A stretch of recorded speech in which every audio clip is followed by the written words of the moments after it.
So Jonathan Majors aka Kang the Conqueror को police ने arrest कर लिया है। ये काफी बड़ी न्यूज है जो अभी रिसेंटली सामने आई है और इस न्यूज के कारण जोनाथन मेजर्स और मार्वल का फ्यूचर भी खतरे में पड़ सकता है। तो आखिर हुआ क्या? बेसिकली जोनाथन मेजर्स को, जो कि कैंग द कॉन्करर प्ले करते हैं एमसीयू के अंदर, उनको पुलिस ने अरेस्ट कर लिया on the charges of assault and harassment. Basically Jonathan measures एक झगड़े में पड़ गए थे विद 30 ईयर ओल्ड लेडी, जो कि शायद जोनाथन मेजर्स की गर्लफ्रेंड थी। सो बेसिकली जोनाथन मेजर्स की गर्लफ्रेंड ने जोनाथन मेजर्स के ऊपर असॉल्ट के चार्ज लगाए हैं, जिसके कारण पुलिस ने जोनाथन मेजर्स को अरेस्ट किया। जब पुलिस ने जोनाथन मेजर्स की गर्लफ्रेंड को एग्जामिन किया तब उनके नेक और हेड के ऊपर काफी सारे विजिबल इंजरीज थी, जिसके बेसिस पे on the spot Jonathan measures को अरेस्ट किया गया। जोनाथन मेजर्स इस समय तो जेल से बाहर हैं बेल के ऊपर, पर उनको अपना इनोसेंस अब प्रूव करना पड़ेगा। जोनाथन मेजर्स के रिप्रेजेंटेटिव्स का यह कहना है कि जोनाथन मेजर्स ने कुछ भी गलत नहीं किया है और वो इनोसेंट है। पर ये सिचुएशन डेफिनेटली एम्बर हर्ड और जॉनी डेप के सिचुएशन जैसा हो गया है, जहाँ पे कौन सच कह रहा है ये कहना मुश्किल है। जोनाथन मेजर्स का ये केस थोड़ा लंबा खींच सकता है, जहाँ पे उन्हें ये प्रूव करना पड़ेगा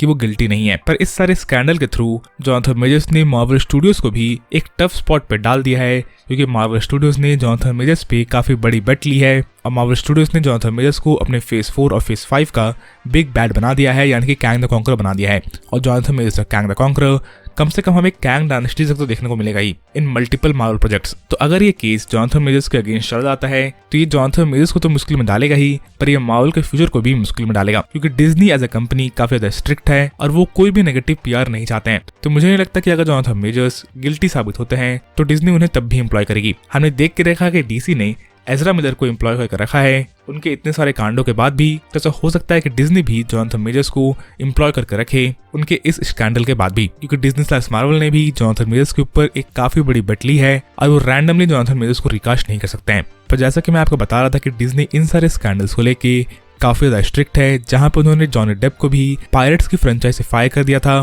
plus Disney / Marvel, James Gunn और क्रिस प्रैट को भी फायर करने वाले थे उनके पुराने ट्वीट्स को लेके। तो जोनाथन मेजर्स का ये केस अभी आपको छोटा लग रहा होगा, पर फ्यूचर में जाके ये केस बड़ा हो सकता है और मार्वल और डिज्नी को प्रॉब्लम्स दे सकता है। Now we have to wait and watch and see कि ये केस कैसे डेवलप करता है, क्योंकि इस केस के ऊपर जोनाथन मेजर्स का फ्यूचर डिपेंड करता ही है, साथ ही साथ मार्वल और डिज्नी का फ्यूचर भी डिपेंड करता है। बाकी आपके क्या थॉट्स है इस केस के ऊपर, ये मुझे कमेंट्स में लिख के बताना ना भूलें। अगर आपको वीडियो पसंद आई तो वीडियो को लाइक करना ना भूलें और अगर आप मेरे चैनल पहले बार आए थे तो चैनल को सब्सक्राइब करना ना भूलें। And as always thanks for watching.